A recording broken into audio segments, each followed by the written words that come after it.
What's up, guys? It's Maddie here from DCLblogger.com. Alright, we've finished the auction. Pretty cool. We have finally sold the 9,331 lands that were up for auction and burnt pretty much 110 million mana, which was, I think my prediction at the start was about 50 mil on the conservative side, thinking that people would probably spend about on average 5,000 mana. But then literally as soon as the auction started to get into the zone of like the first few sales came through, we had people buying land at 25,000, at 30,000, quite a lot of land actually. So I think a lot of people just doubled their estimate. A lot of people were thinking, oh, it's definitely going to go over 100 mil, and it did.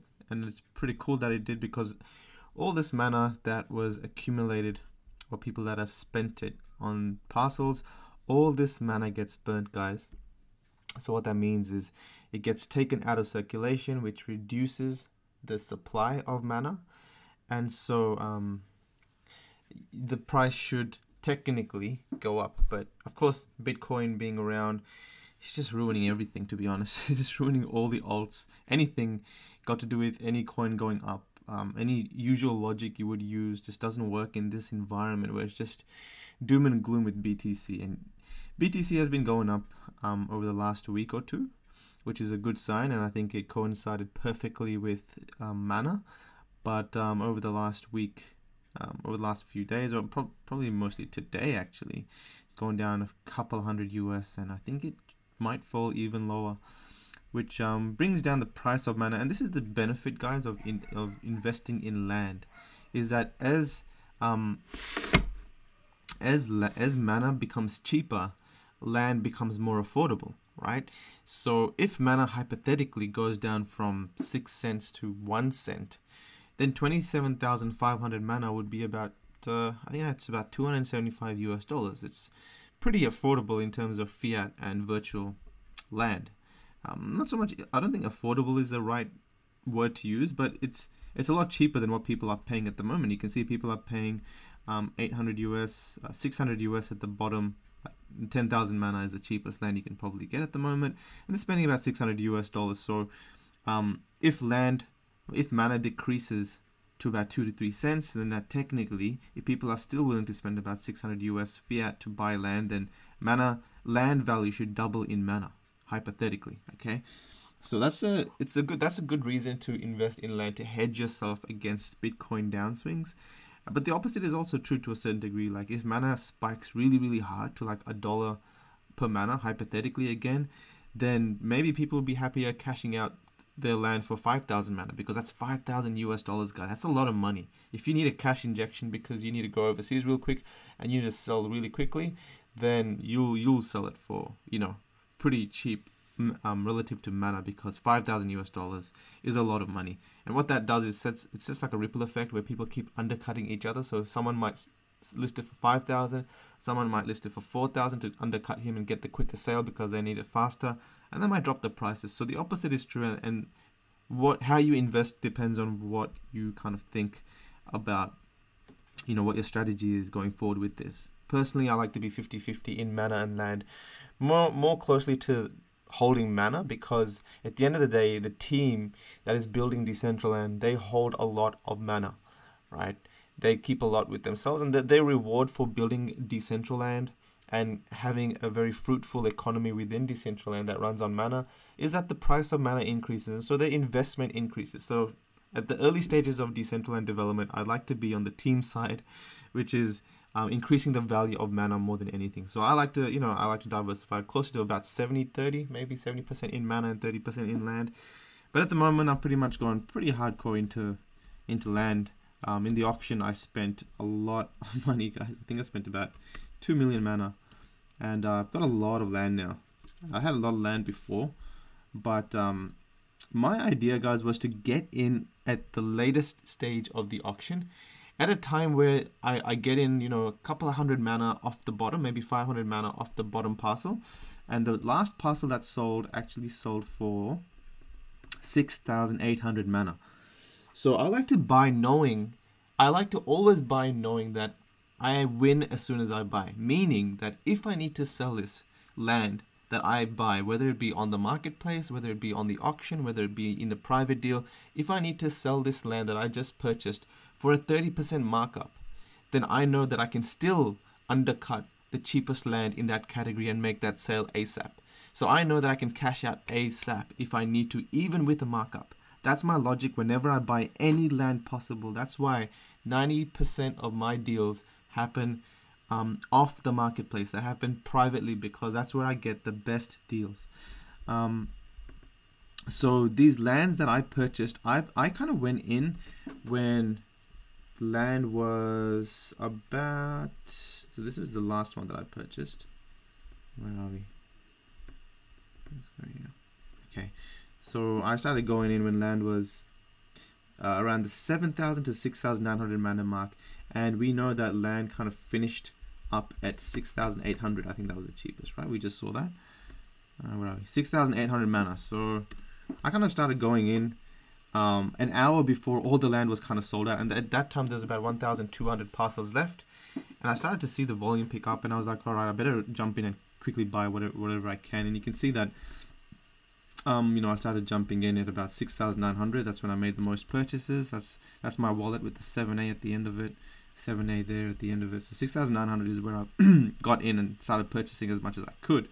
But my strategy was to buy land that's as rare as can be. Okay, and that means that if you look at the way that I bought my land closest, I've said this many times, land closest to districts or within districts have the most value, and your land has to be unique in a way. The more unique your virtual land is, the better it is.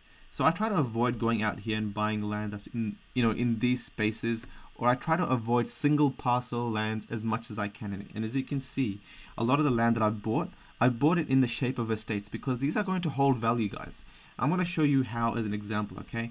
If you go to mydcl.com, which is a great website one of our members have made, and you can use this, okay? Let me just hold the mic a little bit better.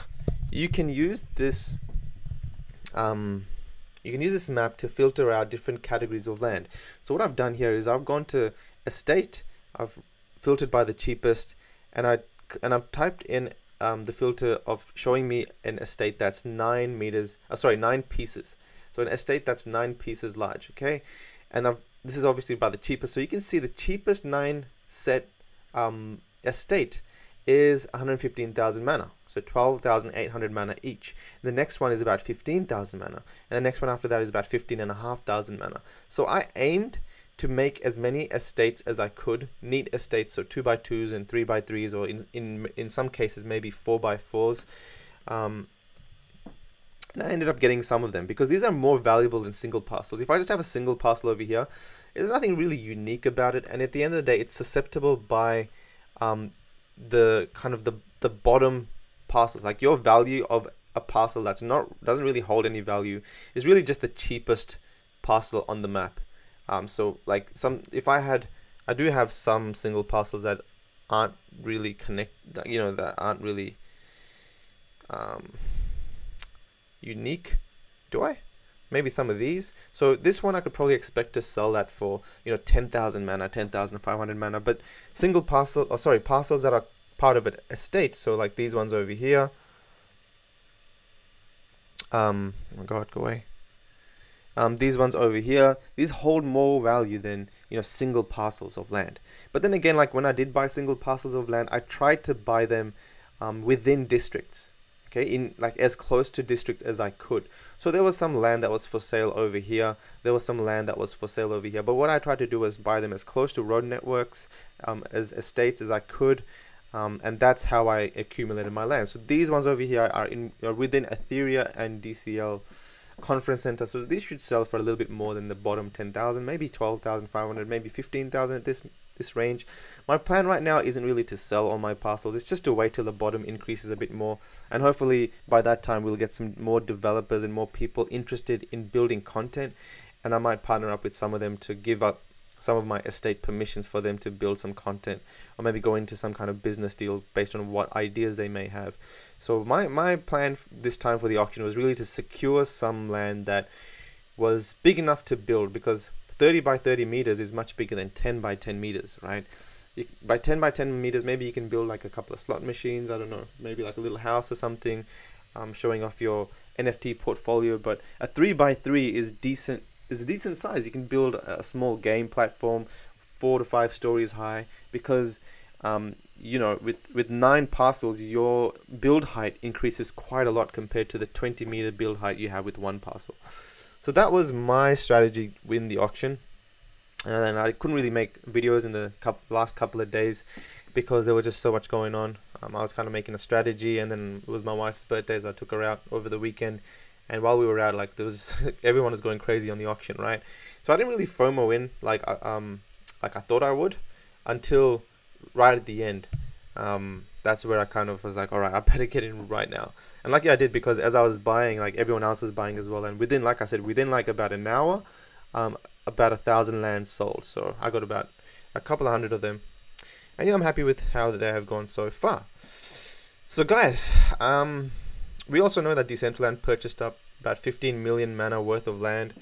I hope someone can come across and build a map with dots, you know, showing where exactly the land is that they bought. I think they bought over here, not really in that much of a desirable area, but they're kind of trying to secure locations to build content. So they want to incentivize content builders next year and give them an incentive to build, because that's their priority right now. Remember, Decentraland, the success of Decentraland will increase the value of the mana token, or at least that's what Decentraland want.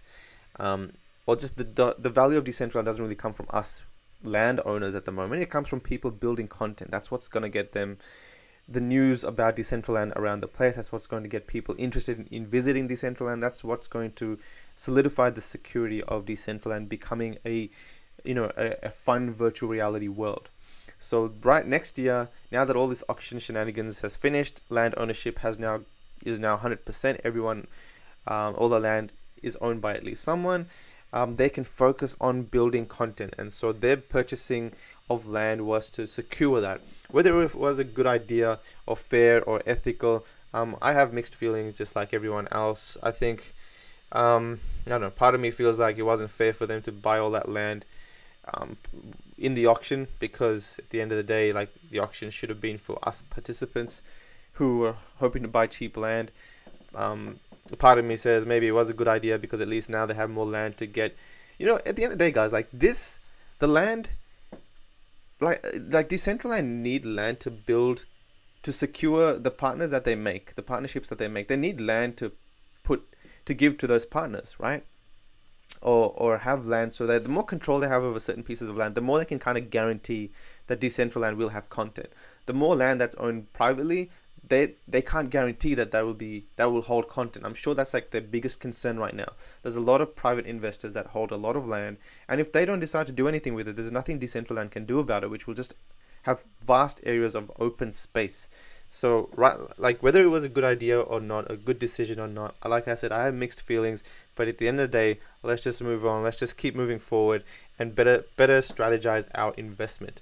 That's all we can do at this stage, guys. That's all we can do. Anyway, so that was my strategy. It's kind of cool to see all this land now being light gray at the very least. There's no black land or unowned parcels available on the map, and it kind of gives it a more of a scarcity thing now. Like, now land ownership is very rare, because a lot of people that want to get in, they have no choice but to wait on the sidelines.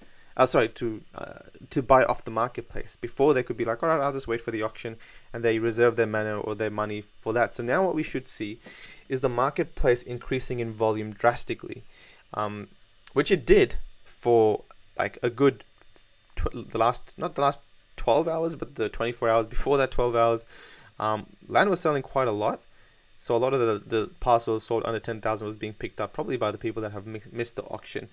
And personally, I was actually expecting land to be a lot more cheaper than this. I was thinking that people that have bought for 7,000 mana wanted a quick flip, and they'd probably list it for 9,000 mana, and they might undercut each other. But it seems that people are holding on to their land, which is a good thing, because it might mean that they want to build content, or at least they're not going to, you know, bottom out the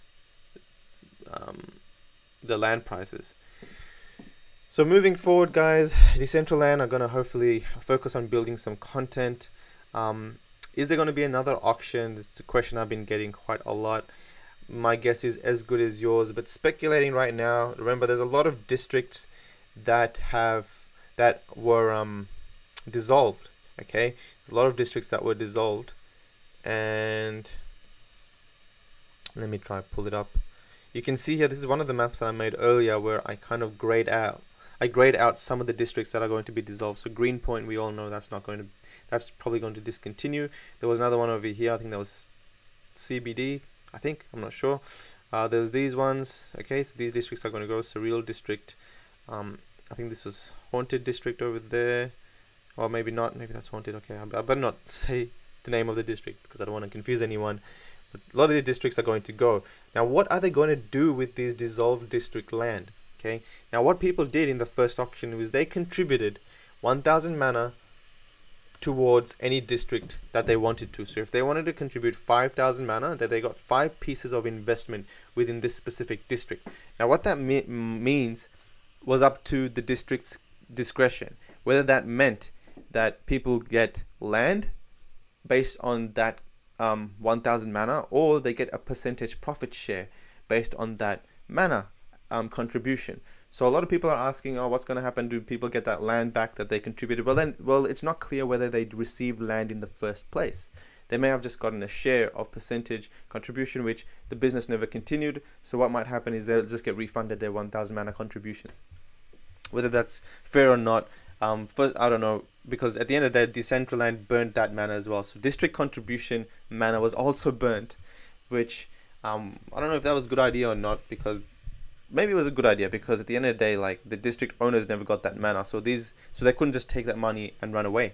So if they decided to kind of discontinue, no one really got that mana, not even Decentraland.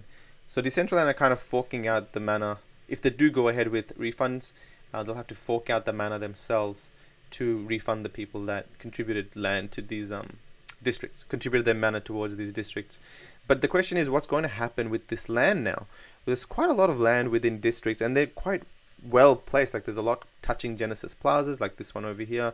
There's this one over here. This one is, you know, touching a very strong intersection. This one over here is touching some, you know, it's a one full side of the Genesis plaza. So what Decentraland are going to do with this, whether they're going to pop up some new districts and get us to vote on which districts we want.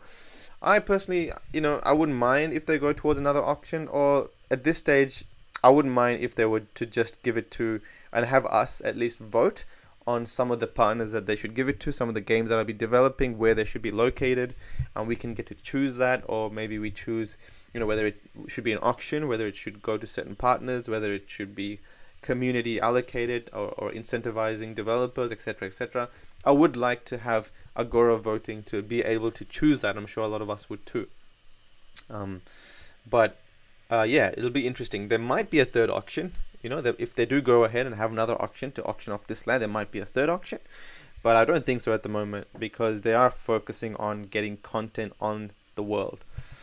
So anyway, guys, nothing else much to say at this stage. Other than I hope you guys got some good parcels. I hope you guys got in. Whether land is going to go up and down, we'll just have to see. This is a marketplace that's new to all of us. The NFT marketplace is going to continue to grow. There's Gods Unchained is another one that I'm looking for at the moment. That's got quite a lot of volume and investment at the moment. So as soon as that marketplace opens up, people can be trading their trading cards. That might open up another place where we can kind of take advantage of buying and selling and understanding the market economy. But as time goes on, there should be more and more NFT marketplaces, more places to explore. That's it, guys. Like I said, hope you guys got a good parcel, and enjoy your Christmas, enjoy the weekend, and I'll see you guys in another video.